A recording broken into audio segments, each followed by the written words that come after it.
Plus rien, embarquées dans les cartons et stockées dans les locaux de l'INRAP, toutes les mosaïques romaines ont définitivement quitté les lieux. Mais les associations comptent bien les faire revenir in situ. C'est Uzès et les mosaïques sont là. Donc exactement à l'endroit le plus haut d'Uzès. Placer les mosaïques hors de cet endroit précis serait selon eux les réduire à de simples tapis. C'est vraiment une fondation de cité. Chez les Romains, c'est plus qu'une fondation, c'est une fécondation de cité. Ça nous définit le centre de la cité. Et la partition faisait à ce moment-là, les Romains, de la voûte céleste, donc divisée en 4, et puis en 16 parties. Donc là, on a ce plan, si vous voulez, c'est un schéma directeur, en quelque sorte, de ce que va être la ville.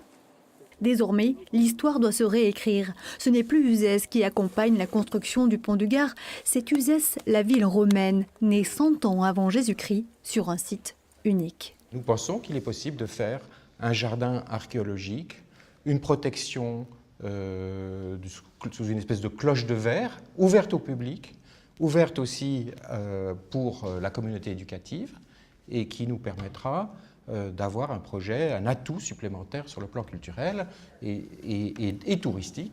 Le site, qu'ils nomment Usetia, pourrait selon eux attirer 50 000 visiteurs par an. Les habitants semblent déjà conquis. C'est bien le musée Haribo, mais là c'est beaucoup plus culturel. Quand elle est in situ, ça a tout un contexte historique ancien, donc qui est complètement différent de ce qu'ils veulent en faire. La mettre dans un musée, ça ne nous intéresse pas. Elle est née ici et il y a peu de raisons objectives pour qu'elle déménage. Selon les associations, ce projet ne remettrait en cause ni les budgets, ni le rythme des travaux de construction de l'internat.